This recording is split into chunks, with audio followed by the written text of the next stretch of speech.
I'm like, I know, I'm rusty. Still not coming up on our screen. Normally it'll show this room. It's not on ours. I bet you because that was tied to that one before, tied all these, so we need to tie this one. You're never gonna see it. Okay. That was in your package down there. Yeah, what? It was in your package down there. Yeah. But here, Was it the back ones on? probably was, yeah. Yeah, they want to see what Yeah, right there they are. it is. Talked to Mike this morning. We're gonna make this a generic sign on to where anybody that's having a meeting can sign on to YouTube because there's nothing crucial on there. So if there's a BZA meeting, a planning meeting, whatever, Perfect. yeah, That a would be simple awesome. 1, 2, 3, 4, whatever. Yeah. But they're gonna do that to that. Awesome. That way there'll be no personalized Right, passwords. where it's like, oh, They changed that, Paul. Exactly. They changed that. They changed that. Oh, yeah. Did you see it? It's like, what the heck? I thought, first of all, I thought I was responding to Donna, but anyway, but it was more of like, oh no, we're gonna have to change our schedules again. No, it's all been fixed. That's Yeah. what I was Yeah, we hadn't had you guys amended, but I talked to him all week long. Jim was on vacation. He took care of it. It's in here Cool. today. Cool. Okay. Thank you, but No I wanted problem. to explain that, it's like, What I seen is like, my, what the heck? my more was like, oh no, we're not gonna change it, we have to change our schedules. Why? I didn't think I'd be smart about it, but I was like, I don't understand who. I'm No, going it to. wouldn't. Okay. Like, But it's and I good. thought about resigning, I was like, no, I'll just tell you in person, that was. Well, I knew I was talking to Lori and Don, and it's like, okay, where'd she Well, come yeah, from? yeah, yeah, when you said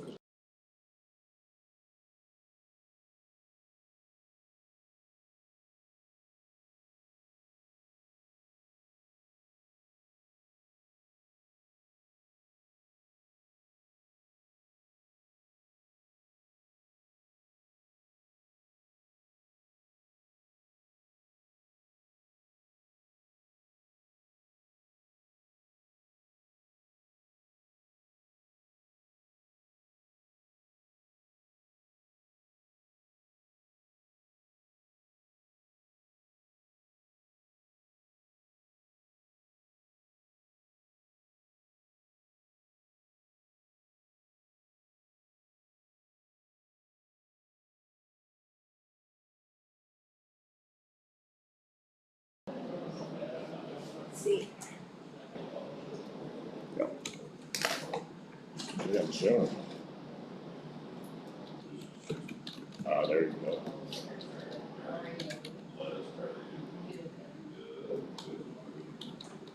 That's just like so we do a trial of that. No.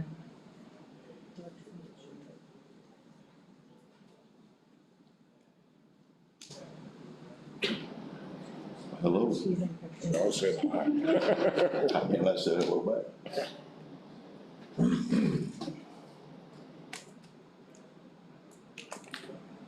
Do you want me to wait for them, or Do what? do you want me to wait for them?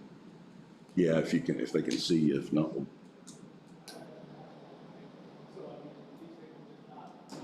Hey, Sam, tell them guys we're ready to roll.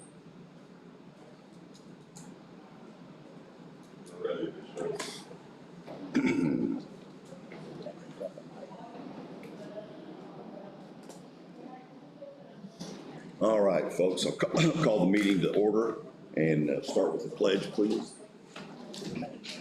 I pledge allegiance to the flag of the United States of America and to the republic for which it stands, one nation, under God, indivisible, with liberty and justice for all. Sam, would you care to lead us in prayer this morning, please? Heavenly Father, we come before this morning to give you honor, glory, and praise. Thank you for an absolutely wonderful day. Thank you for your love and mercy and grace we do. Just watch over and guide us, strengthen us, Lord. Help us to do your will.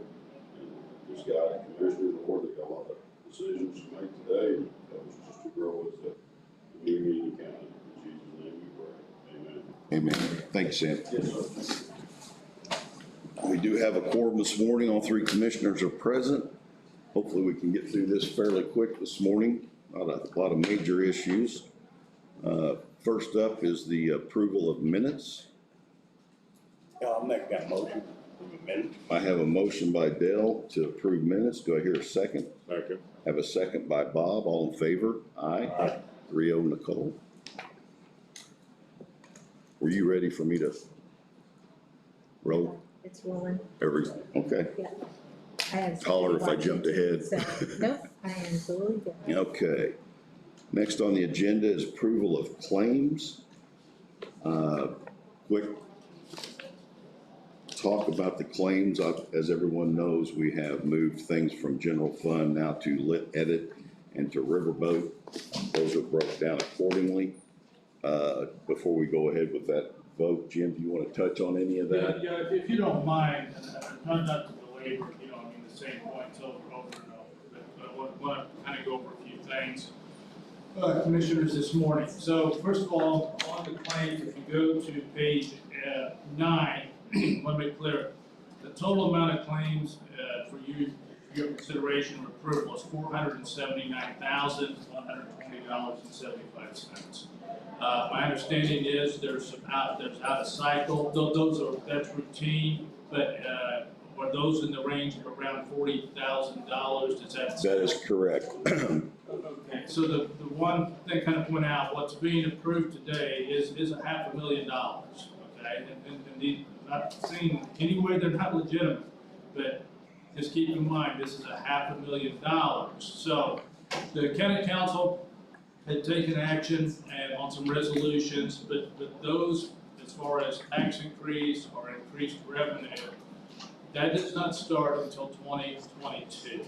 So the reason I just kind of belabored this, there's still September, October, November, December that we must get through this calendar year. The county council had taken action and had moved, rather than continuing to increase the gap and the spending in general, and moved the lit edit, riverboat, jail housing, and then the sheriff fuel reimbursement. As of August 31st, the balance in lit edit was $914,000 approximately. I'm just rounding it there. The amount of claims directly from lit edit on your claims docket is $244,000, $885.18. You throw in another $40,000 of out-of-cycle claims in there. Again, I'm rounding high, but that's almost $300,000. The amount of appropriation for lit edit for the entire year is $800,000. This is, again, rounding high, $300,000, and this is the first cycle. So I'm just, nothing more than trying to bring the attention, these are hard caps. I use a cliche about myself. I know I just continually sound like this broken record that never stops. But these amounts are what they are. And there would be a little bit of room in lit edit with the amount that would be coming in to seek an additional appropriation to pay. But lit edit on this pace is on the pace to be exhausted by the end of the year. For whatever that means. I mean, I'm not, you commissioners, you're not the fiscal body, and I'm not saying anything about fiscal body, but I just, as you approve these claims, one of the claims is for the sheriff's retirement. And Sheriff, if I'm saying anything incorrectly, you're right here, but I did have a conversation just briefly. That bill is due. It is a legal obligation. It must be paid. It's slightly under $200,000. That's part of the claim. Got to pay it, but just wanting to make sure everyone's clear. As of today on September 7th, we're not at 12/31 here and have all these claims. So the other thing that I'm going to repeat myself over and over and over is every dollar has to be watched, every expense has to be watched. Coming in here to get through to the next seller. On the general fund, there is no new claims coming out of there So this is not adding in any way. So the setup, the procedure, the auditor's office has this all laid out. This is how it was designed to be. It's just, little caution for everyone. On the lit edit, it's $800,000, spending roughly $300,000 today. That's $500,000 for the rest of the year. I know I'm not trying to make this a 10-hour meeting. $500,000 for the rest of the year. Just for anyone who wants to take note of that. Let me add to that, Jim, we've got till the 1st of December, we've got 5 more claim cycles. We have 5 more claims. Based on 300,000 out of this, that's $1.5 million. We don't have that. And we have 500 left. There is not $1.5 million. It will not grow. The lit edit has it's right here in front of me.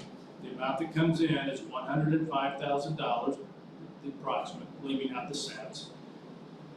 A significant portion of that then has to be paid out to the town, so it's actually closer to $83,000.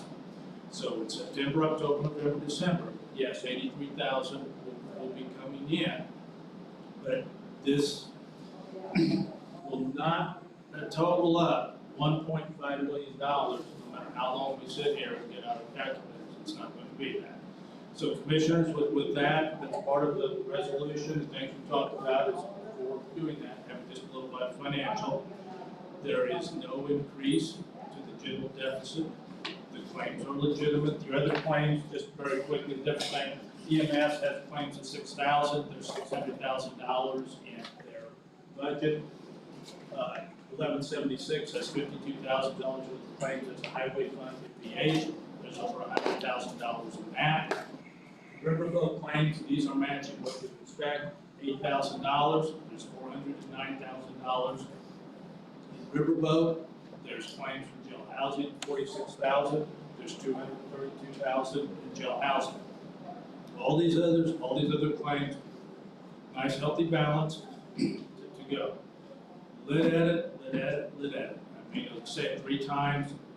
Please, everyone, keep taking a look at that to get through the year. We are not, and this is the whole morning of cliches. We're not out of the woods. This is only September. We've got to get to December in there. And Commissioner, I apologize. I probably sound like I'm rambling. I just don't know another way to say basically the same thing. You got to watch this account. Sam? So, correct me again, I maybe read the ordinance wrong, they got passed with the council, that they passed the public safety tax. Yes. It is my understanding, I've been wrong 3 times already today, that money was gonna start drawing, we should get our first draw in November. We don't start the draw till January 1. No, my understanding, and again, the payment starts in the fall, but the first collection does not take place until January. Okay, but my understanding was the payment started in October 1, and we'd be getting our payment in November. That could be. No, but everything's in there is that you get that, but then the first draw becomes January, and then those are set up, and that looks good. Okay. On there. Okay. And those plans, and that is extremely, very helpful for the county council, for the commission, and for the citizens of Owen County on what that will allow for the county to do. But that puts a big strain on the rest of the year then. Right, but we still, the collection of Owen County, as far as going through these bills and everything, you have, as of today, $914,725.63 in that. Approximately $288,000 is going to be withdrawn from lit edit upon the approval of these plans. 4 payments of $83,000 will take place September, October, November, December. That's it. Once, and we still have 5 claim cycles and 5 out of cycle claims. to address with those situations. Thanks. I gotta say something. Nobody's ever explained to me, us commissioners gotta approve the claim, at least 2 or 3 of us. Yes, sir. Okay, what's the worst thing can happen if we don't approve the claims? Commissioner, how direct you want me to get? And it's a very legitimate question, so, but let me, if you don't mind, let me explain. So I'm gonna just pick this first one. I don't know anything about this company, and I don't know anything about 1122. But these claims are for services or goods that have already been provided. This isn't an approval of saying, do we want to pay out of 1122 this contract services? It's already been done. Anyone that has submitted a legitimate claim, these have already been vetted through the auditor's office, now vetted to you as commissioners. This company can come in and say, I did my work, I did the contract, I'm now going to pursue whatever legal method to ensure that I'm paid. It's not really an option as long as the goods and services have been provided for, checked, the bill is due. I think kind of like the electric bill, you've already used the electric service. It's no longer, of course, well, do I want to or not? This is the amount. So there is an obligation as commissioners to go through here, validate that the goods and services were done, but you're not pre-approving anything. Just like for the example of on the sheriff's pension, I mean, that's a legal obligation that has to be paid on there. You definitely have duties, you definitely have responsibility to verify is it the correct bills, is it the correct company, those type of things. But in my opinion, there's no option to say, you know what, we're just not gonna pay this $479,000 this week. That option really does not exist. Thank you, Jim. So my comment on this, fellow commissioners, is we're gonna continue to approve claims until we no longer have money to do so. It's that simple. How long is that gonna be? Well, time will tell. It may be next month, it may be 2 months from now. Can we fire some of these people of services that we do us out? We've already went through all that stuff with the council and cut budgets to the fact that there's nothing left to cut. Many of those things have been discussed in a couple of different council meetings. I think that we've got that covered pretty much. Correct, Andy? I mean, I don't think there's a whole lot left to go. So we'll just have to deal with this as it comes forward. So with all that said, do I hear a motion to approve claims for September? What is this claim docket? The 3rd, is that right? 7. Claims for 9/7/2021. Do I hear a motion? I make a motion to accept the claims. Got a motion by Bob. Do I hear a second? I'll second it. Got a second by Dale. All in favor? Aye.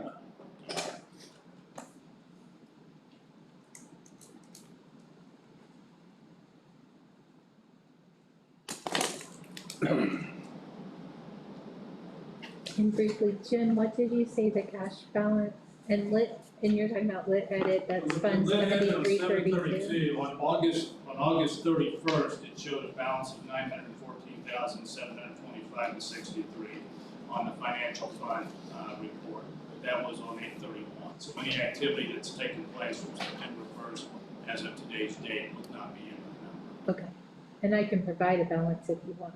Yeah, so what balance are you showing right now on the? Okay, when these claims are processed and everything, which will be on Thursday. So this day will be effective Thursday because there's a couple day lag so we can turn in direct deposits and those kinds of things. So this claim cycle will hit on Thursday. The balance after will be $753,439.53. Sure, and that matches, and then has the receipt for September come in at 105 yet?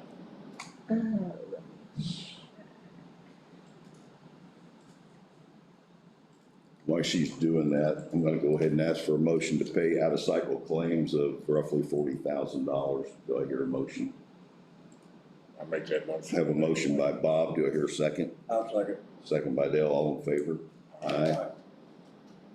There was a receipt in the amount of $105,628.70. Okay, so September's in, so 753, that includes. Get a spare pen over there.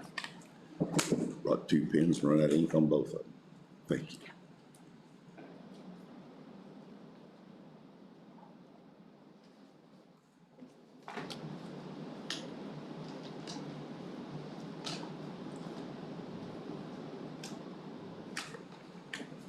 Couple more guys.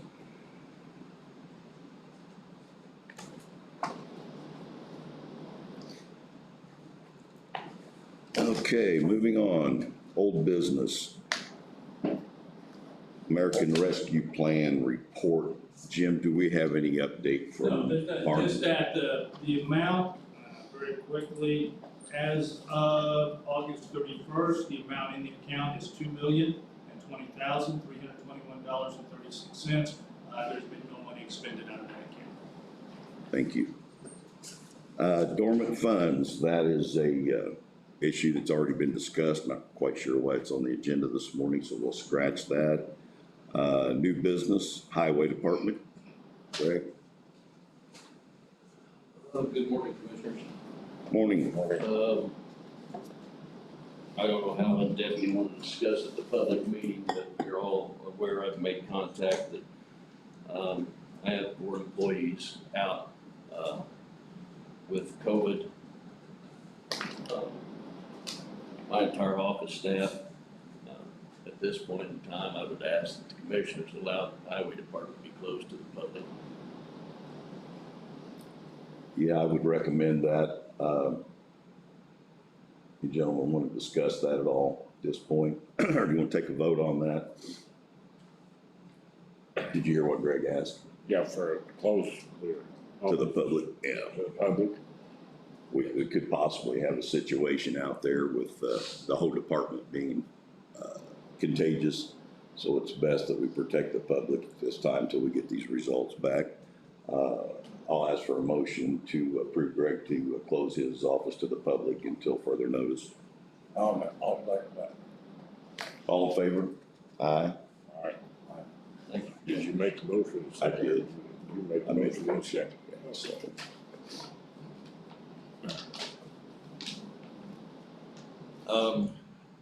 Commissioners, I have, you're all aware in regard to the security system and camera issues that I've got at the department.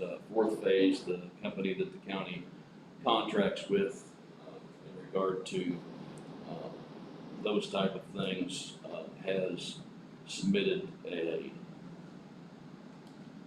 quote for that for $4,976. If the Commissioners wish to do that, I would request that come out of Cuban Cap, because the Highway Department does not have the funds for that system. And here's a copy of that.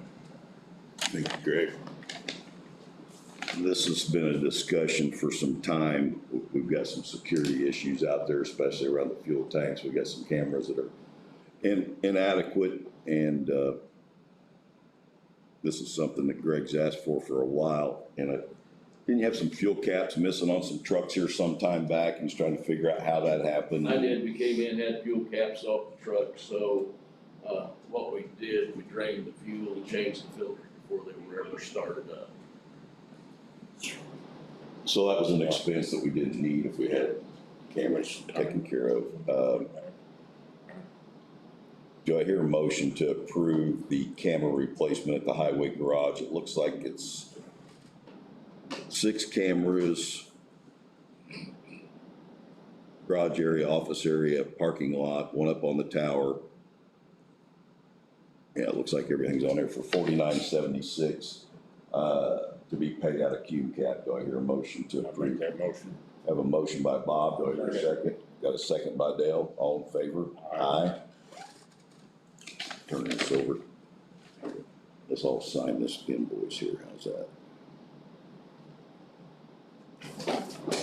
Put it in the basket, that's their actual invoice.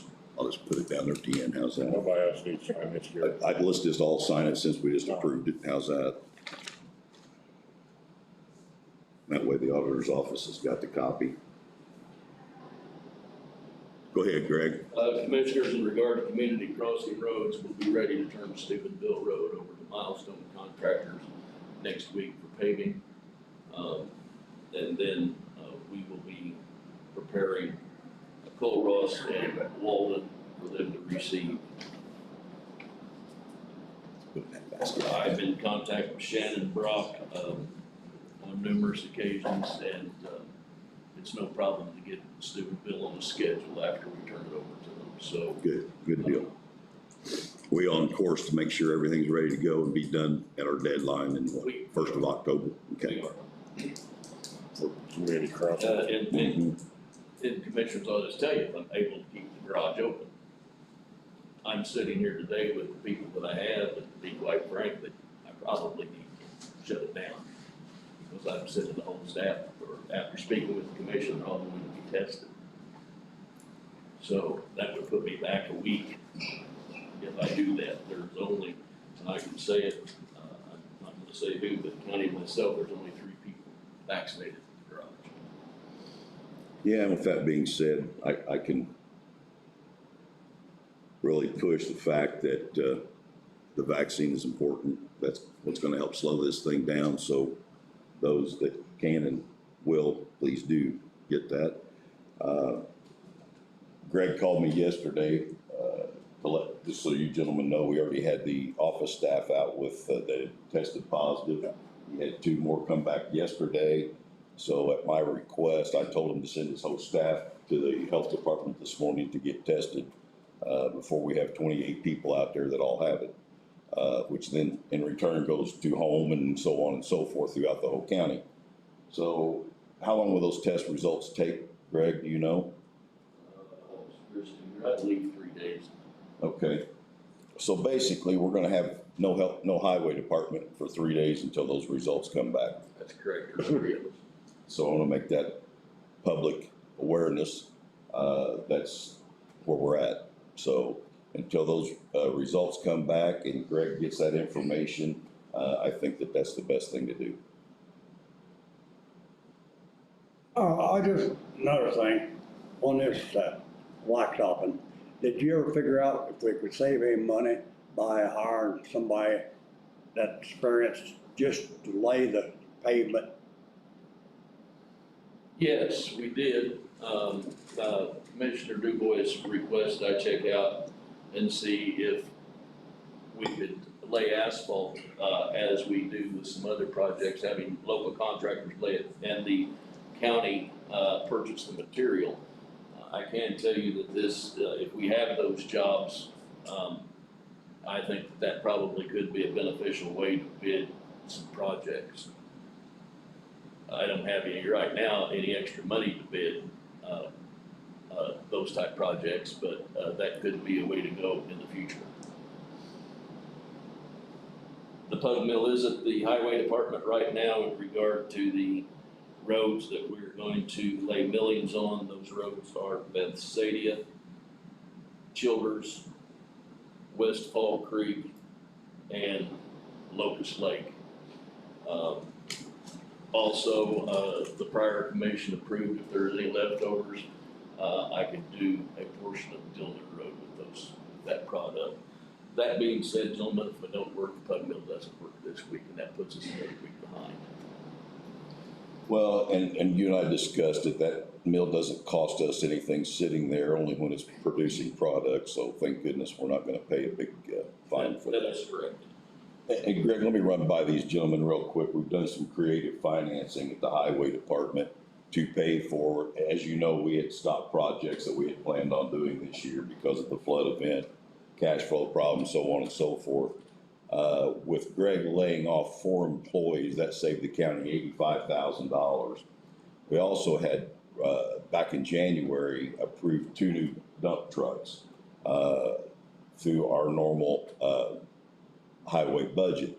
One of those trucks has been delayed, so we've asked them to carry that over to next year, so that's another $37,000. So that roughly $120,000 will pay for the process of this, pump mill for the millings to go onto these roads, so we can go ahead and get some projects done for our tax-paying citizens this year. So that's how that got accomplished. Before I get into some information with the Bridges Commissioners, we have, 3 injection hole patchers. We have those serviced every year. They go in and they come back. Because of the lack of summer help, we run the injection hole patchers, all summer long, every day that we can, and it's not raining. I will tell you that all 3 of them right now are down. They need some maintenance issues that that has to be done. We did last week. I shut the garage down to all other work besides hole patching, and we put hand patch trucks out, and everybody that was able to body through asphalt and potholes last week. And we appreciate that. That was the intent this week, but we're faced with what we're faced with. Do we have somebody giving us quotes on these repairs, or is this in-house stuff that you're gonna be able to do? In regard to the bridge, The patches, the hole patches, you said things. the hole patchers, we're going to do that in-house. Okay, But it's just, we've got to stop and do it. understood.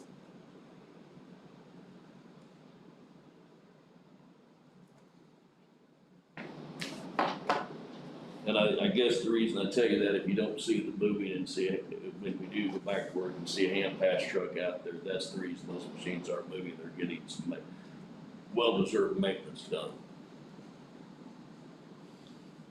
Okay, Jim? Bridge 16, that's the bridge on Rocky Hill Road. Those are 2 quotes, requests, in regard to an emergency commissioner's call to redeck that bridge. We'd ask Greg to get quotes on either bridge replacement or deck replacement. And this was considered an emergency.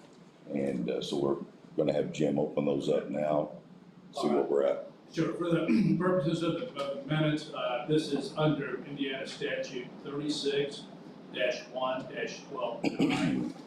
These quotes were obtained after the commissioner did at a public meeting declare an emergency.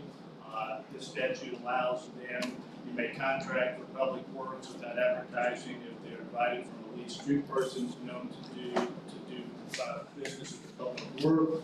These are from E3 Bridge and CLR.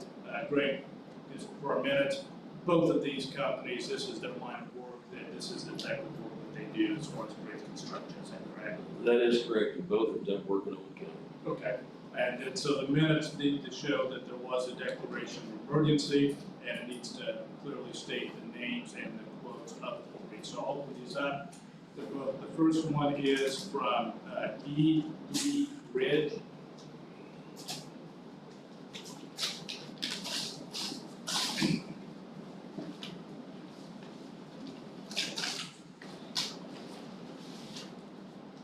Okay, this is a E3 Bridge quote. This is for Bridge 16 deck repair.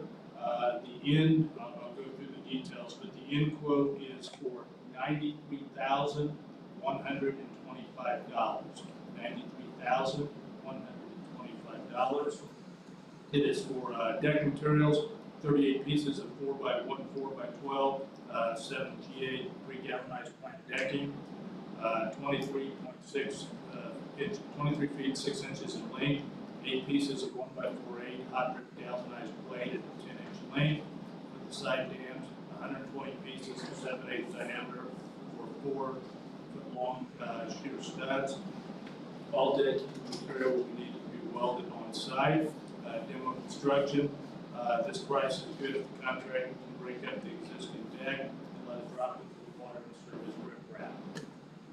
total amount was $93,125, and that is from E3 Bridge, located out of Bedford, Indiana.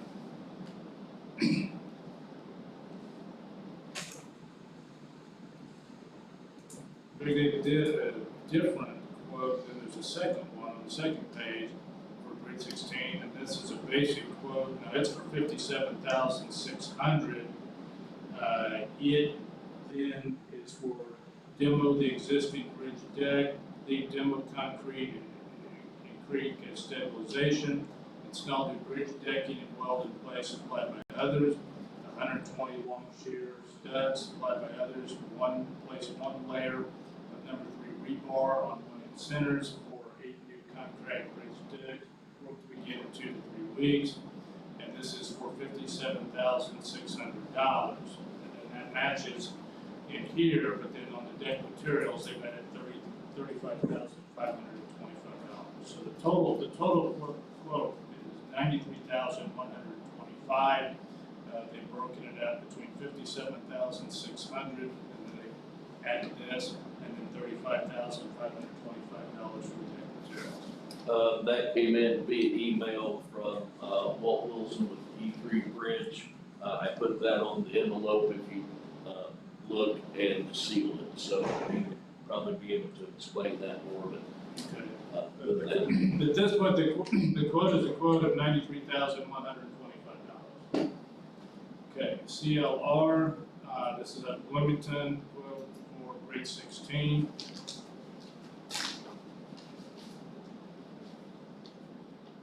Okay, this number of things that the quote includes. We'll go through all those. All right. So the pricing here starts at $79,135. $79,135. Then it has multiple alternatives: alternative 1, alternative 2, alternative 3, and alternative 4. Go through this to make sure that we're comparing the same thing. This is a quote for a new bridge deck. This is Bridge 16 near Parkview, Indiana. New bridge deck is to be 32 foot to 38 foot long, 23 to 24 foot wide. The difference is due to the size of the building, has a longer spans in the middle due to the configuration of existing abutments and wing wells. This quote includes removing the existing bridge decks and beams, clearing the trees and brushes, constructing the new bridge. Supply the material to 2 reinforced concrete mud walls. The mud walls will be constructed and dowed in the existing abutment that will accommodate the replacement steel I-beams and new concrete deck. Backfilling the new mud walls with county supplied aggregate. Install county provided revetment riprap on both sides of the creek under the bridge. They will supply and install good grade 50 steel I-beams. The beams will be anchored to the new concrete abutment set in place. Supply the material, install the steel diaphragms in order to provide lateral support. Supply material, install new reinforced concrete deck on top of the beams. Supply and install used steel beam guardrail on the sides of the bridge. Structures will meet the HS-20 highway loading. Supply working drawings of the outline construction of the new bridge. Our quote does not include any taxes, permits, or fees, any approach work items. If you wish that's an alternative 3. Providing any performance bonds, providing dump trucks to haul away or dispose any excess material to the project. Supplying or delivering any needed aggregates, supplying or needed additional right-of-way or landowner permissions, paying or relocation of the needed utilities. Professional does not include any professional stamped or certified drawings. Please note the working drawings we provided will not be stamped by a professional engineer. Please note the working drawings we provide will not be stamped by a professional engineer. Pricing: the complete of the above scope of work was $79,135. Above pricing is based upon supplying and delivering aggregates. The above pricing is the county completing the need all disposal. Above pricing is utilizing the existing abutments and wing walls as support foundations. Alternatives: One, if you desire a west beam guardrail to be used on the new bridge, in lieu of using the west beam guardrail noted, then add $2,175 to the price. Alternative two, if you desire to do new steel beam to be used instead of used beams, add $14,610 to the above stated price. $14,610. The above stated, these beams will be new, grade 50 self-weathering I beams that do not need painting. Alternative three, if you desire a new W-beam approach guardrails to be placed at the four corners of the new bridge at $7,950 to the price. Alternative four, if you desire that we remove the existing concrete abutments and the existing concrete wing walls and install two reinforced concrete abutments that will be founded on the driven steel and concrete shell island, and install new reinforced concrete wing walls at $34,740 to the price. $34,740 to the price. All other conditions will remain the same. Notes and conditions, if you decide to utilize the concrete abutments and wing walls, set the new beams on the concrete deck on top of them. CLR will take no responsibility for the stability of the existing concrete wing walls and abutments. The abutments do look like they're very good. They look like they are in very good and seem to do not have any defects. They should work fine. However, it should be noted that in order to replicate the existing bridge dimensions, it will be necessary to set apart the replacement of the I-beams on the existing wing walls. This practice has been done in success in the past, but is honestly a practice we do not like to promote. We will do everything possible to promote design replacement beams and new concrete deck in a manner that puts the least stress on these old wings, but we cannot guarantee what the lifespan of these wing walls will be. They have been used to support abutments and steel I-beams compared to their use for the intended purposes of wing walls. Note two, the price is good is accepted for 30 days and start on actual work. Note three, the new bridge deck will be raised approximately 11 inches. I think if the base bid is accepted, use the old abutments wing. The new deck will be raised approximately 8 inches if the bid is the old abutments. The new deck will be raised approximately 2 inches if accepted by the new owners. That's from CLR. So those are the two. Jim, it sounds like to me, we've requested a price on the deck and a complete bridge, and it sounds like that's what they've done all in one quote. I've got both contractors here. Is that correct? Is that what we're understanding?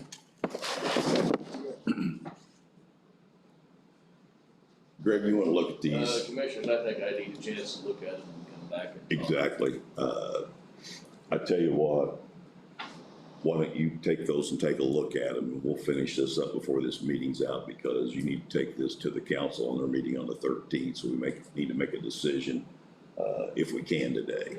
Yes, and I want to make clear in the public meeting, and I've talked to the council president, it's been said by citizens that they've spoke with someone with the county council and there's money to replace this or fix this bridge. We don't have it in the county highway budget.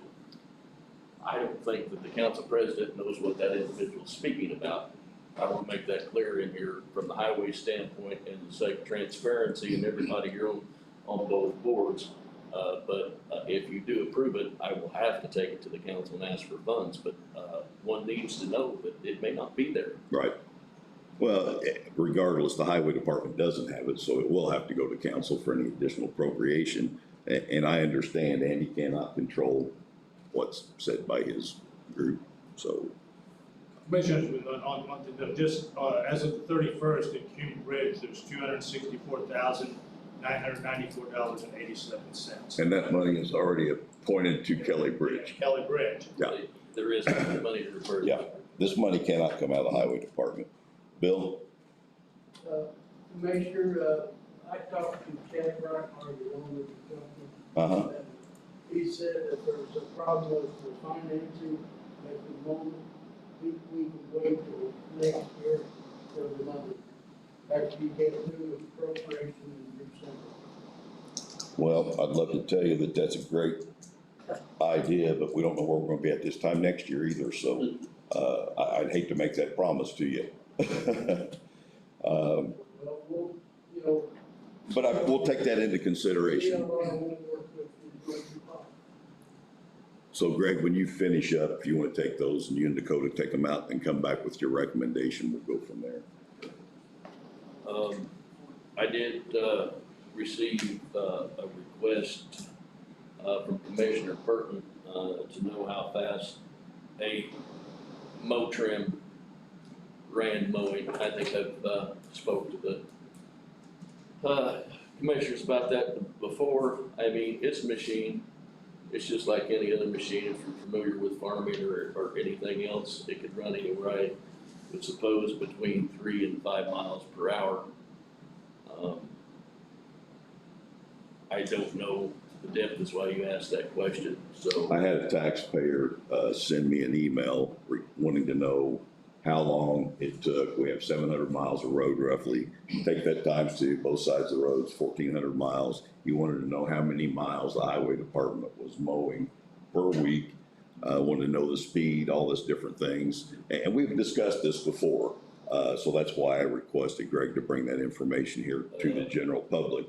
Now that I know why you asked, depends upon what we're doing. If you just want me to go through, and this is gonna be direction from the commissioners, if you just want me to go through and make one swipe down the edge of the road, I can cover a lot of road quick.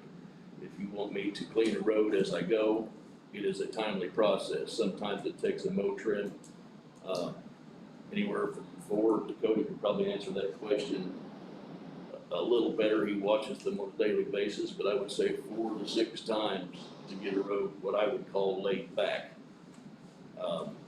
No, you have to mow it, then you have to move the brush back. It's a timely process. We have to. We worked the process. I was able to say that we didn't shut them off, we kept them mowing, but they are both sitting right now at this time.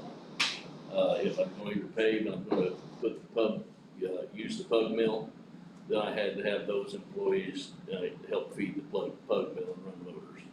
So they did not work on any mowers last week. And they were actually also, they weren't, those two were actually, one of those two were actually in the loader, the other was shoveling asphalt. Greg, my question was merely just to satisfy taxpayer, that's all. Anything else? If you want to take those and go out, we'll move on. Oh, we got you here. We've got one other issue, this Parkview Estates, they wanted us to adopt that addition into the county. Have you went out and looked at those roads? I did, and I was asked to look at it probably over a year ago, and I went back and looked, and I think the requirement that, I think the road meets standards without any problem, but before the county takes it over, I would request that that road be crack sealed at their expense. Okay. Jim, you got any comment on that? Is there anything else we need to do? Well, yeah, I mean, when we're gonna do the official part, there will be this. Right. But I need to contact them out there and let them know that we need to get them to crack seal that Yeah, road before we'll approve it, and then we can At move this forward. point, what I'm understanding is that the road would be not satisfactory in its current condition, and it requires a crack seal to make the standards for the commissioners to consider the adoption. Okay, I just don't want the county to adopt a problem. If we crack seal it, we saved the road. right. It's not gonna be our problem, because if we adopted it, we would need to crack seal it. I'll get a hold of Rich Roberts and let him know that recommendation. Just real quickly, don't walk away with the bids. If you can make a copy for our office. So as you're Oh, he's reviewing gonna the bring it, he's bids, gonna bring it back. yeah, I Sure. just wanna make sure, just don't, Absolutely. okay. Yeah, they're not going anywhere, he'll bring them back. Okay, Hilly Hundred, is there anybody here representing the Hilly Hundred? Go ahead, what you got to say? I didn't hear from the lady, as a matter of fact, I just heard from her again. She's watching already, so. It's going to be on October 9th and 10th. She said they only needed, officers at 46 and the county line. But I told her, I said, are you just gonna be on County Line Road coming south to 46? And she said, yeah. I said, well, there's other avenues up there that need to be taken care of. But it is gonna be on the 9th and the 10th of this year.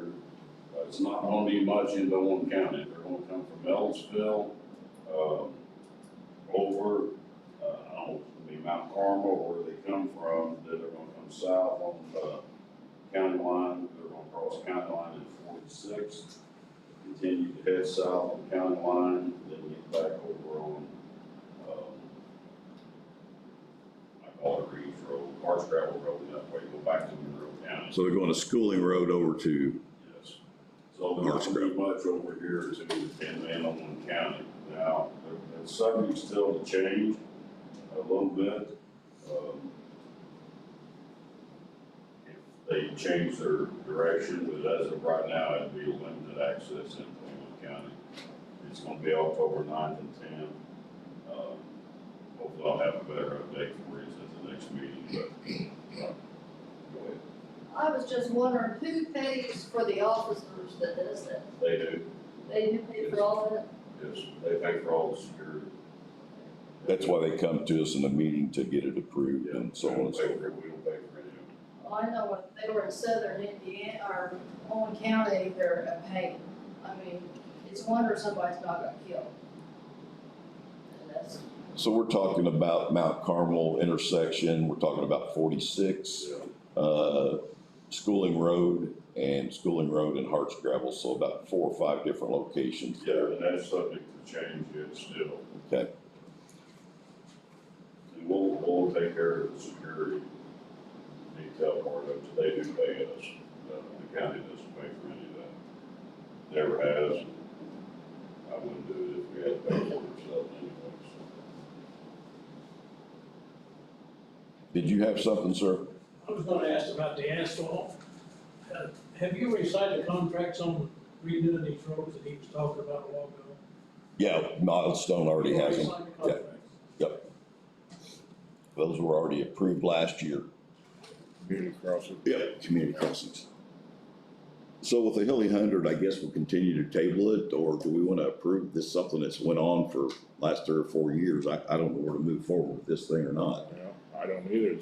Saying you don't know where they're gonna be either, but Well, I mean, I don't think it's gonna be an issue. I mean, we've done it for years and years. yeah, they used to run Pottersville Road and everything else, like the lady said. they I'm were- assuming that this is their liability insurance that they'd sent in here, is that correct? That's, That's what I saw.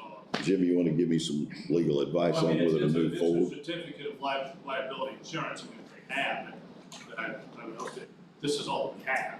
I mean, there's nothing to suggest that this isn't legitimate liability insurance. They have communicated with the sheriff, but in all also respectfully, there's no one here, there's no one to answer any questions, so. I'm just gonna tell her to be here at your next meeting. Yeah, just tell them to be here on the 20th, please. That way we can, go ahead and table. yeah, we'll just table it until, the next meeting.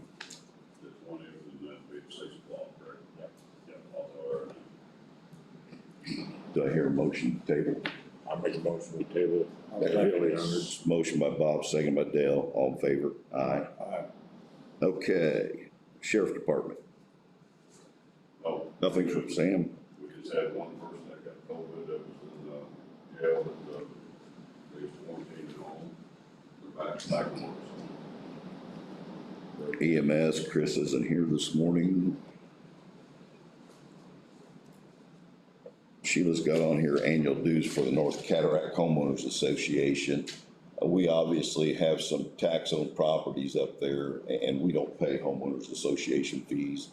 I don't know for sure exactly why this is on here, so we're going to just skip right on by it. Okay, Personnel Policy 502. Jim, you want to take over there? This is a revision to existing policy.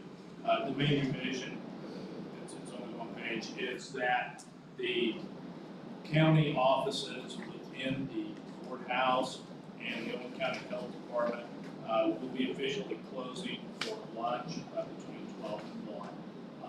That's it. As far as the standard work week, that's always been the standard work week. Any department that already has a policy exception to that, that policy is still in effect. So I think, like the communications center, perhaps EMS, even perhaps the sheriff may have a different type of work week.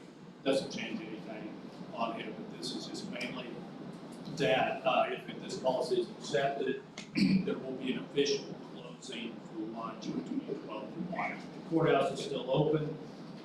If a department is needs, there's a trial, anything like that, there's no changes, you know, in that discipline. So this is Owen County Board of Commissioners, this is the Owen County Personnel Policies, this is number 502, work schedules and work hours. The original effective date was 9/19/2005, revised at 7/1/2010, revised at 1/19/2016, and if it accepted today, there will be a revision on 9/7/2021.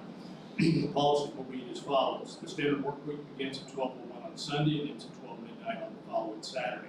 Work schedules for employees vary in Owen County, throughout Owen County, Indiana. Supervisors will advise employees of their individual work schedule. Staffing needs and operational demands may necessitate variations in the starting and ending time, as well as variations in the total hours may be scheduled each day and week. Owen County offices and departments shall observe the hours of work estimated and established by the Owen County Board of Commissioners. All county offices and circuit court offices shall be open to the public Monday through Friday from 8 to 4. All Owen County offices located within the Owen County Courthouse shall close from 12 p.m. to 1 p.m. The Owen County Health Department shall be closed from 12 p.m. to 1 p.m. Certain departments may maintain varied work schedules under special employment conditions set forth by government statutes.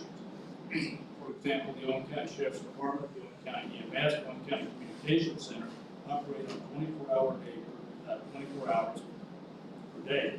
Shift schedules for the Sheriff's Department will be determined by the Sheriff, the Director of the Owen County EMS Department, the Director of the Owen County Communications Center, the Owen County Highway Superintendent, and the Director of the Owen County Probation Department shall determine the work schedules for their respective departments. This will be passed and adopted by the Board of Commissioners of Owen County, State of Indiana, on a regular meeting held on today's date and month of 2021. Owen County Board of Commissioners favor President Robert Curry, Vice President, Delta Boys Commissioner, and to be attested by Sheila Reeves. Thank you, Jim. In front of you, gentlemen, is the copy that was originally put together. Jim made the revision over the weekend to have the probation department. We'll have to sign that copy and make copies for everyone if approved. Oh, you've got a copy of the original one? Okay. I didn't realize that you got one too. I have one too. Okay. If you want to sign a couple. Yeah, we'll sign a couple, then we'll take and get copies before we leave. Do I hear a motion to approve policy number 502? I'll make that motion. Have a motion by Dale. Do I hear a second? Second. Have a second by Bob. All in favor? Aye.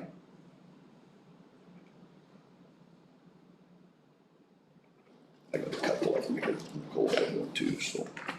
Gary, I got a quick question. Sure. So, on here it says a standard work, I know it said communication center, sheriff's department, EMS, and we run 24-hour centers. But on here it says the work week begins at 12:01 on Sunday, but we have the capability of adjusting our schedules. Our schedules versus the work week is, because my work week begins mid-shift on Saturdays. So does this change what I got approved? No. Okay, I just wanted. Yeah, your policy is separate anyway. Separate policy. Okay. Yeah. Just double check. Kenny? Yeah, I'd like to know how this affects the assessor's office, because of a lot of our work is out in the field. And that's why we're doing this type of situation. If you and John are gone and you only have 2 people left in your office, that way they can close and Yeah, still go to lunch. I'm not concerned about closing the office. I'm concerned about what we do out in the field. You take lunch whenever you want to if you're out in the field, don't you? That's not gonna change. Yeah. You're hungry, you're hungry. Is this effective? Tomorrow, Tomorrow. we'll make it Perfect. effective in the morning. I'm gonna request that you're sitting in Sheila's seat today, that you put this out to all departments today, please. And let them know that it goes in effect tomorrow morning.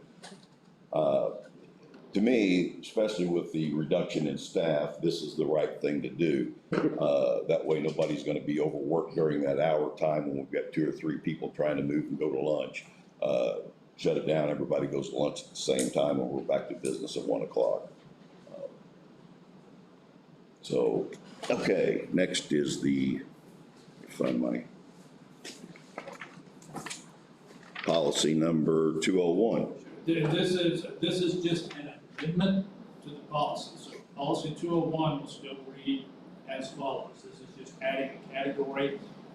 The essence of this is the health department in looking at cutbacks, have 2 employees. They are full-time, but the normal full-time work is 35, on some conditions 40. This is allowing a category for 30 hours. It's for the health department. It says on there, health department employees, so it's an effective 2 people, and it's just adding a category, just clarifying in the amendment. But all the other categories of 201 are still in full force in effect. So this is Owen County Board of Commissioners, Owen County Personnel Policies 201, employment categories. The effective date of this policy was 9/19/205. It has been revised numerous times.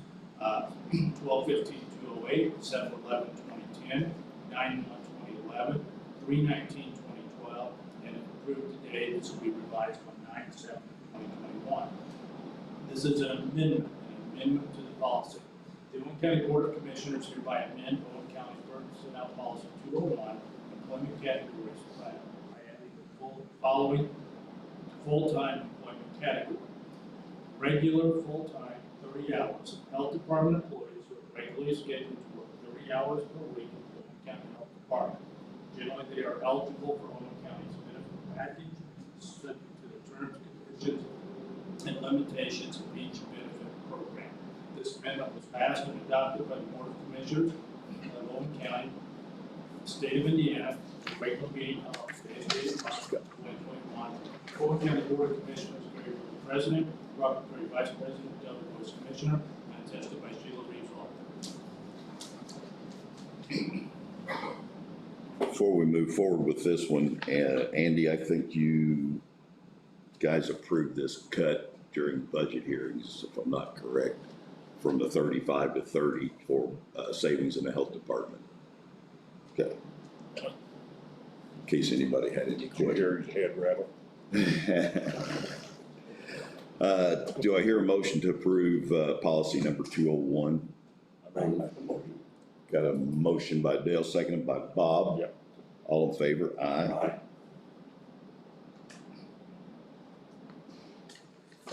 That one.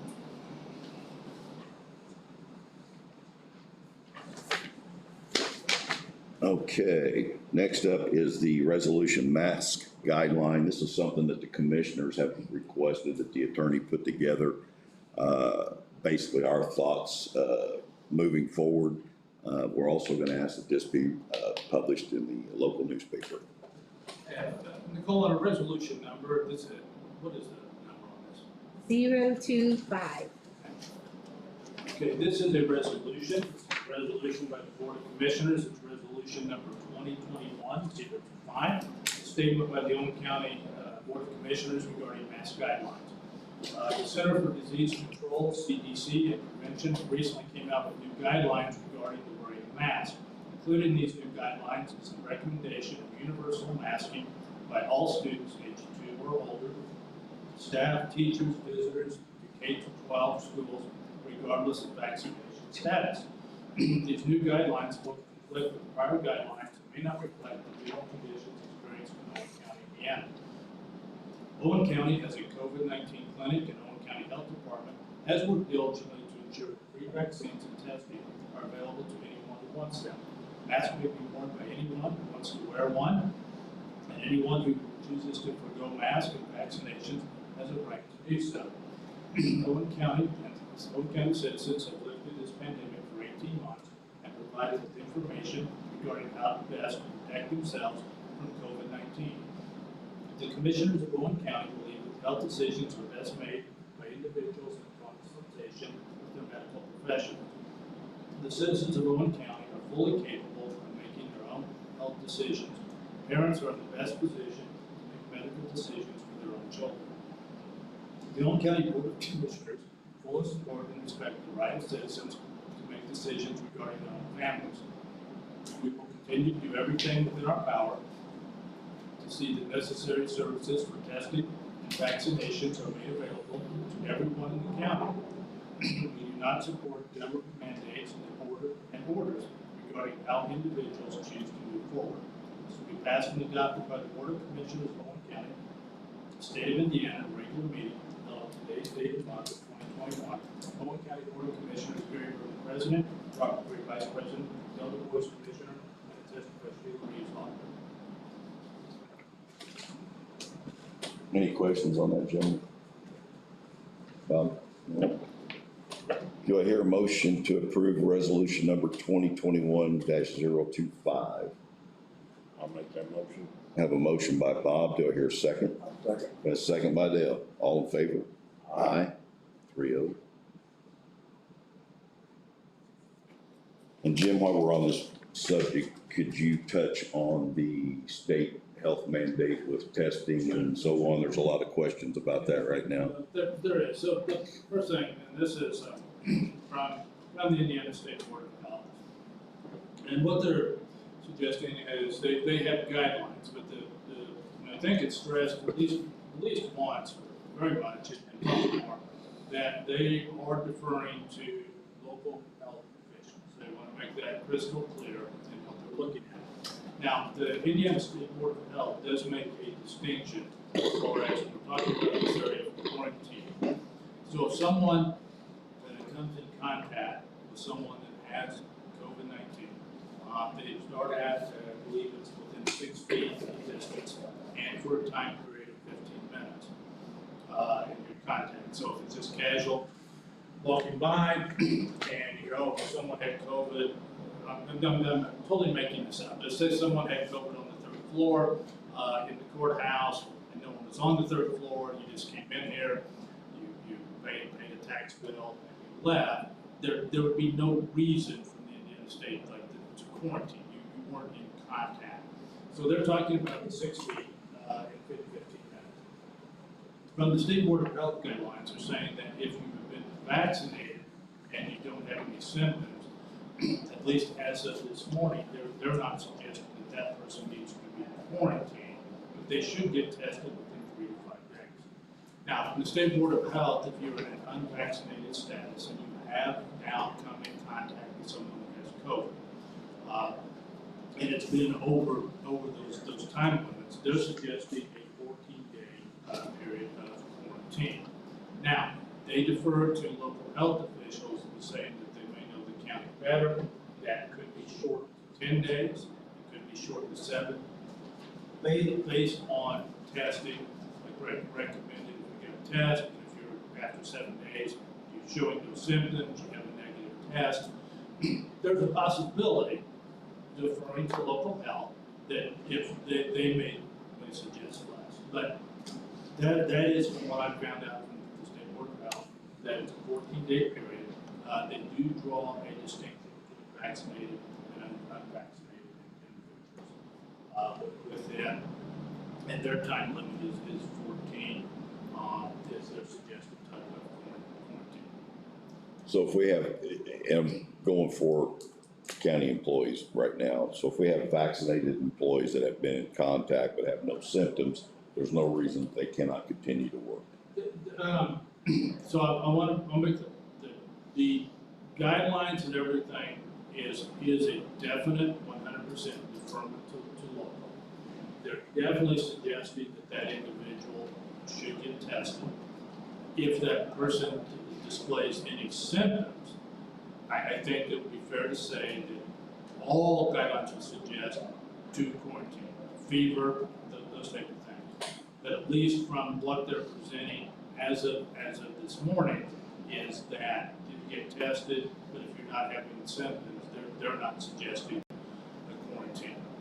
But I can't stress enough, and that's why I was emphasizing, that they are going back and saying, whatever you do, consult to local. They're going to defer that. And clearly, if someone has not been vaccinated and has come in contact, the recommendation is a 14. Thank you. And while we're on this subject, gentlemen, I would like to see us bring back our temperature monitors in all the departments, put them back up, get them running again. This seems to be taking off in a pretty rapid situation now with new cases coming up. We want to continue to protect not only our employees, but our taxpayers as they come in and out of our buildings. So I'm gonna ask for a motion to approve putting back all of our temperature monitor machines in all of our departments, as we did during the COVID, quarantine time for the courthouse and all that kind of stuff. Do I hear a motion? I'll make that motion. I've got a motion by Dale. Do I hear a second? Second. Got a second by Bob. All in favor? Aye.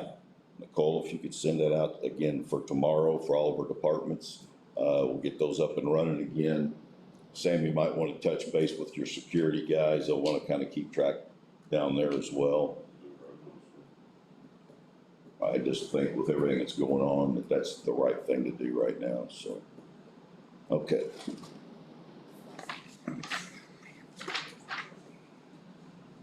Any other elected officials or department head comments? I could count on Kathleen.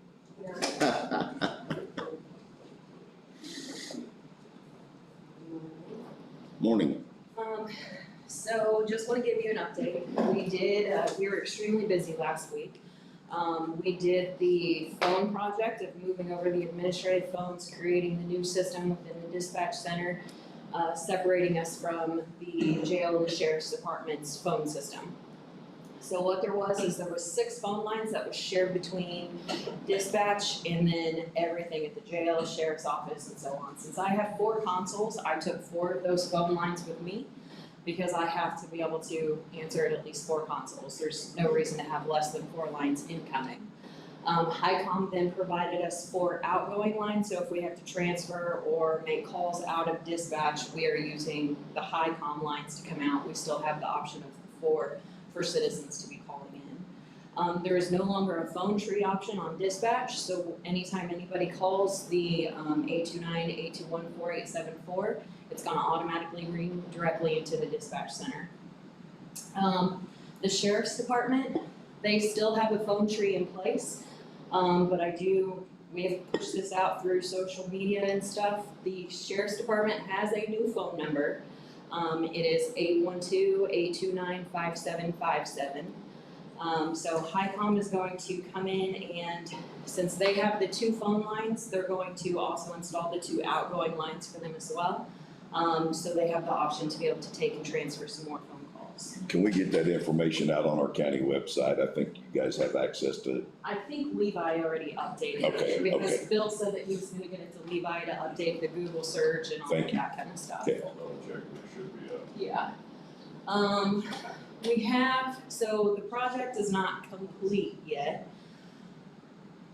On Thursday, we did not have administrative phone lines from approximately 10:15 to around 5 o'clock in the evening. That was, AT&T showed up. Their ticket was to transfer the phone lines over on a copper line. Dispatch does not have any copper pulled throughout its facility, so they were not able to do that.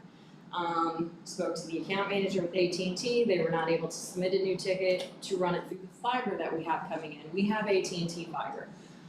So at this moment, our phone calls are being delivered to us by a forward to HICOM.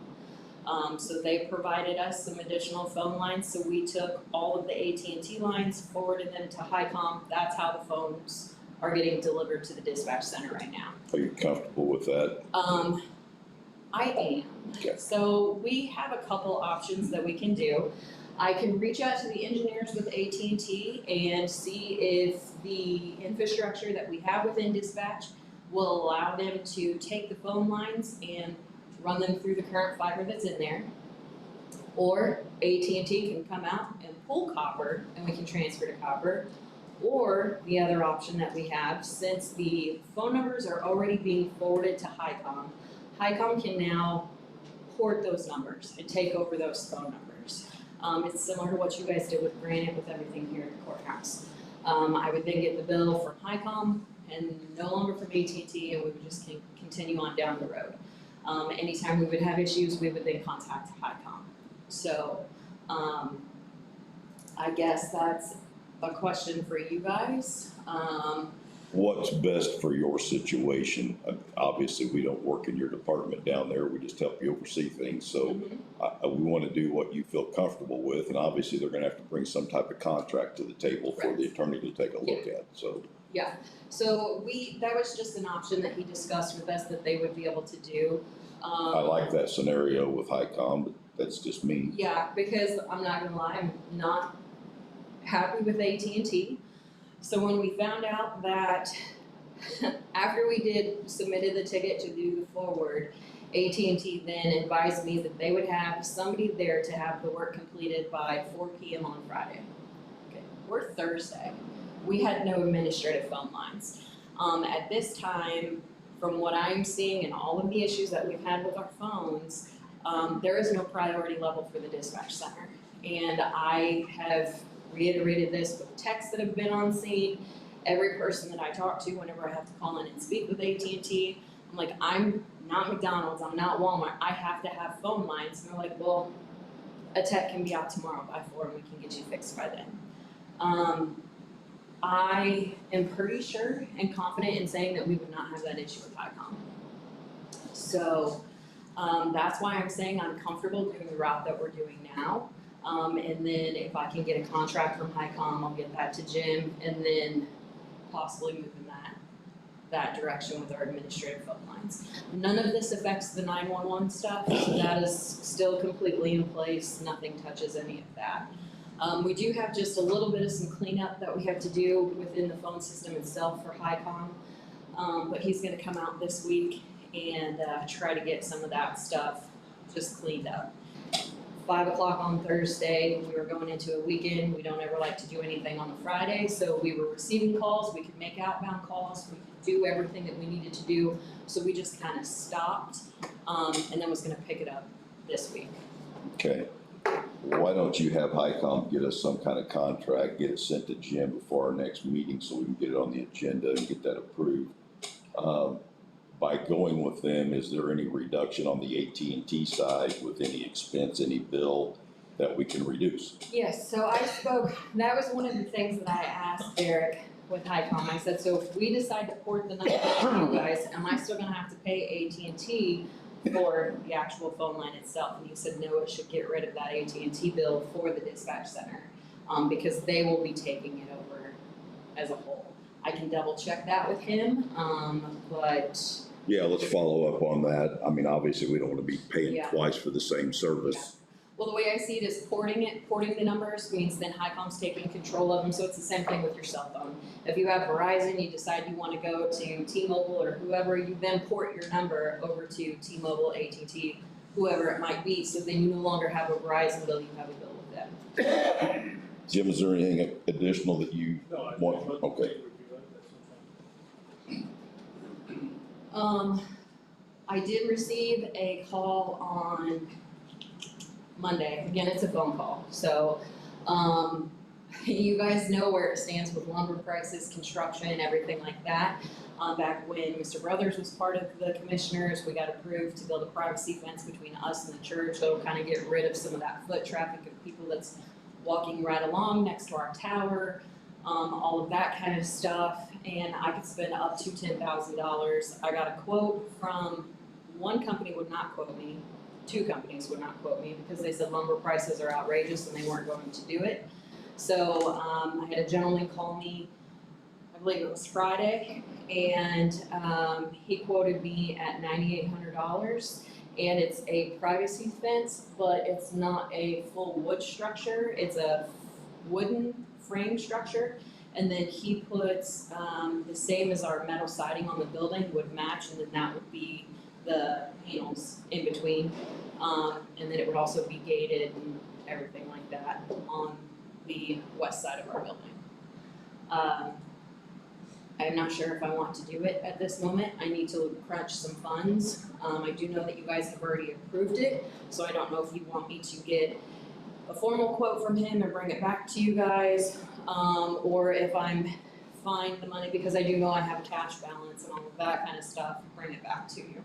I do know that that was approved, and it was at that time a $10,000 purchase. We've since lowered that to $5,000. Should we bring that in as an invoice, Jim, even though it's already been approved at the 10 originally? I would recommend since the period of time has already expanded and the policy's changed to 5,000, I think it would be the best interest to come back here and re-present that. Okay, that'll give you time to think about it Yeah. as well. I have no issues, because at this moment, I do know lumber prices, everything is outrageous, so I don't, that's what I'm struggling with, is I don't know if that is the best place to spend our money right now, is a privacy fence when we're going on over 18 months of not having one, Right. so. And we're still working on, I believe, and I know Greg, them guys have been dealing with Yeah, all kinds of options, but Yeah. we're still working on Yeah. getting those stones and rocks to On that side. protect, yeah, Yeah. on that side, as well as the generator on the EMS side, so.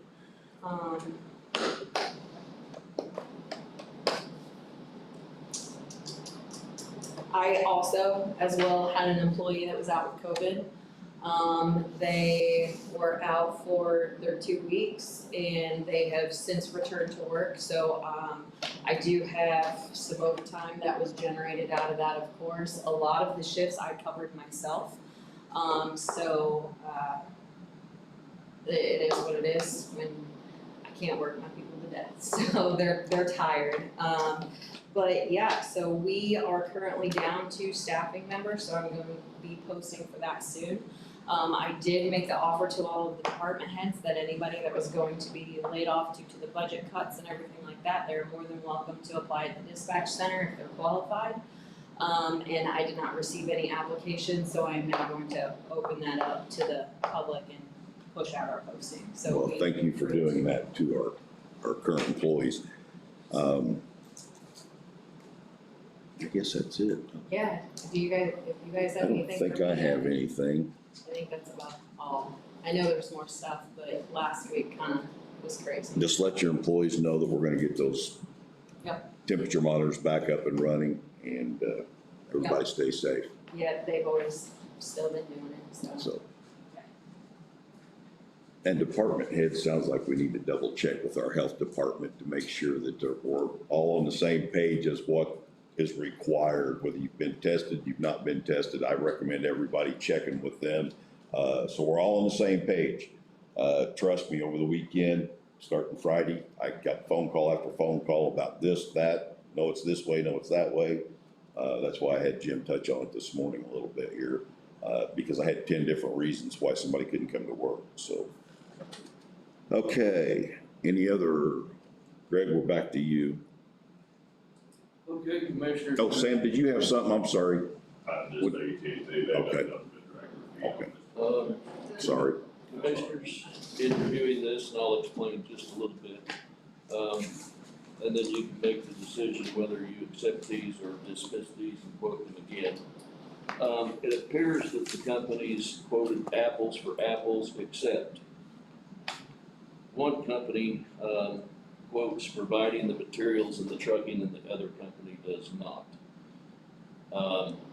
In the E3 bridge quote, that involves, I did speak with them, and that does include the trucking and the materials, the stone that goes with. CLRs clearly states that we provide the trucking and the material. Employees are fixed cost. So in regard to the employees and the truck drivers, I won't include that, but you have to consider the fuel and the stove. Now, when you add up the difference, we're talking $14,000 and some change between the two.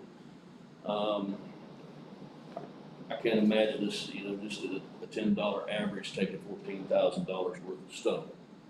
But we will have fuel involved in that, gentlemen. So,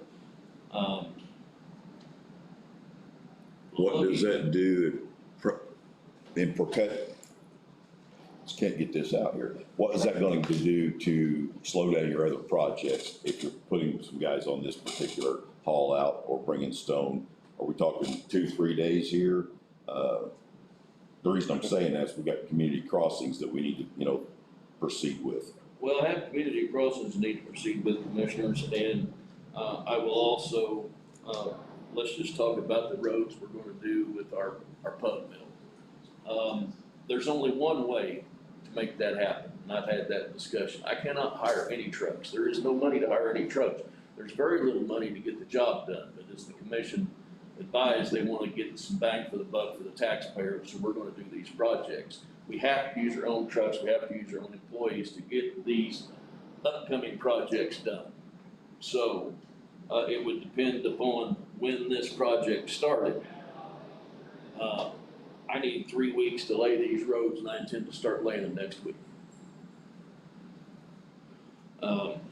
So, that would be, one of the issues. After that, I've worked on different bridge projects with both these companies, don't have any issues with either. And I have supplied, under circumstances both ways. So, does the commission wish to rebid this, one way or another? That's my question to you. Yeah, we have one with everything, one with us doing the stone and the labor and the hauling out, which is hard at this point to divide out. And we're gonna be looking at 3 to 4 weeks before we can do anything because we have our own projects to deal with. Correct. Now, the savings of $14,000 is, great on the surface, but I cannot tell you we have a savings of $14,000 that I put a pencil down to the fuel and the, materials that the other company would use. I suggest, gentlemen, and your input's great on this, that we rebid this, apples to apples, as in they provide trucking, stone, everything, and take us out of the equation. That would be my request, Commissioners, please. Unfortunately, unless we hold a special meeting between now and Friday, that's not gonna get to the council on the 13th. Why don't we hold a special meeting? Well, and I think that we probably should, because this bridge was shut down, it is an emergency. I don't know that we can get a special, can we get it advertised and get it by Friday? Can't do a short week, They need 5 days. Yeah. The paper does it's now. horrible, But really messes our if I was business. just, there would be nothing to prevent the superintendent to go to the council with a ballpark number. Okay, And that would not affect it. It would also then clarify if we could. Again, I'm not a commissioner and I'm not a county council, but you guys have, both groups have asked me, kind of looked at finances. There is only X amount of money left to the end of the year. Nothing about the companies, nothing about the need, but respectfully, I do think we're entering an era right now between September 7th to December 31st that $80,000 to $100,000 may be very difficult to find without extinguishing the reserves. I don't think anyone that, I'm not saying anyone lives out there, they need the bridge, it's not an emergency, that the work will be done well.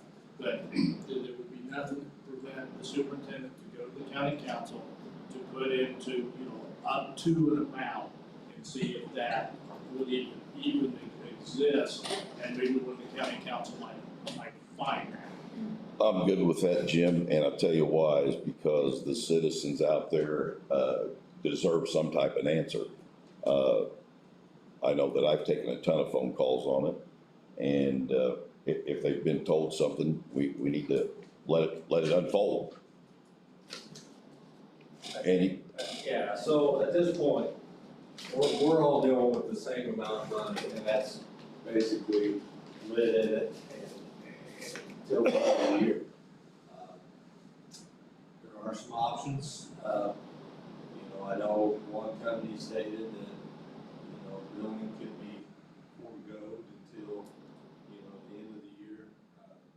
That could be something that's looked at, but I'll be honest with you, it's all transparent. We all get the same reports every week. But at the beginning of this meeting, it was well stated, what it's going to take to keep the county going, you know, every time that you guys, sign off on the claims. That's when you're looking at, hundreds of thousands of dollars left in lead, those claims, and an operation of this size, it might be better to wait. I think the goal is to make it to the end of the year with black.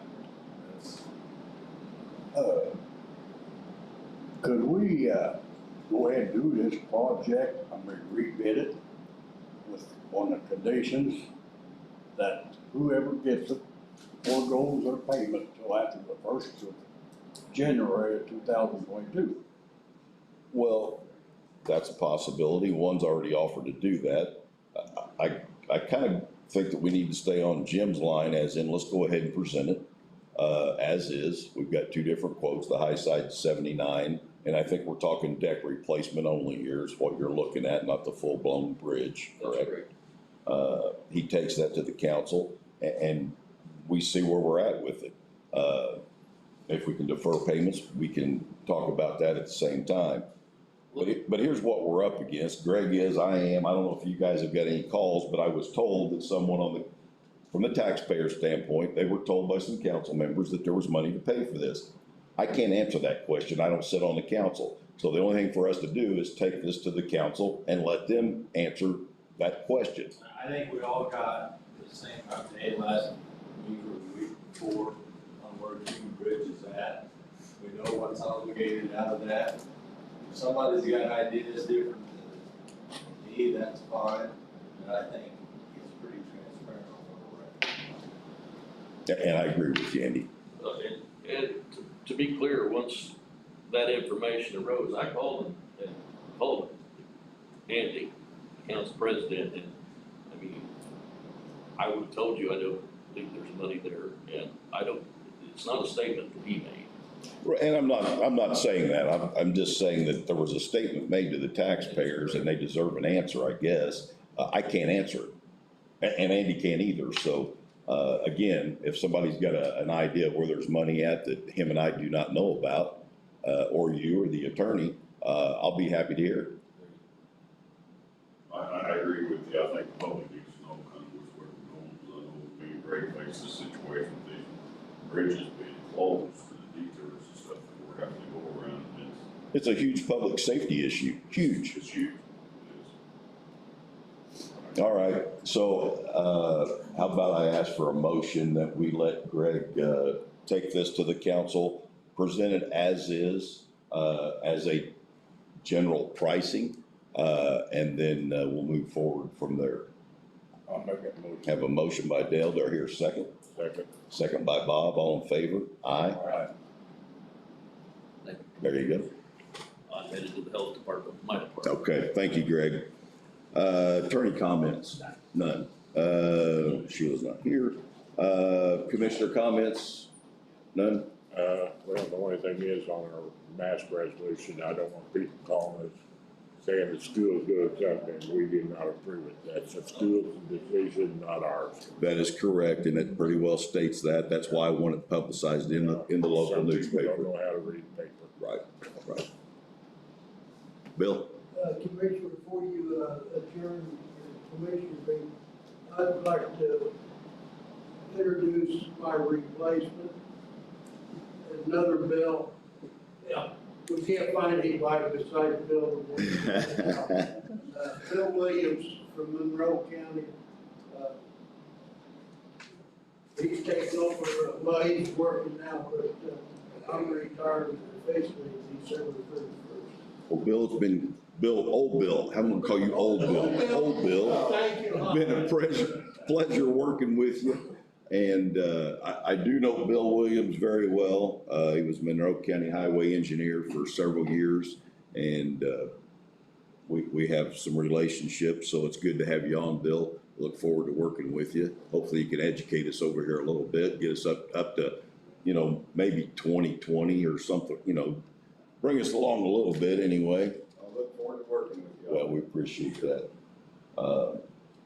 Gentlemen, have any comments for either one of these guys. Bill's been with CLR for many, many years, so it's, sad to see you go, but, we'll remember. Since 97, Yeah, or 07, I'm sorry. well, at least you didn't say 1907.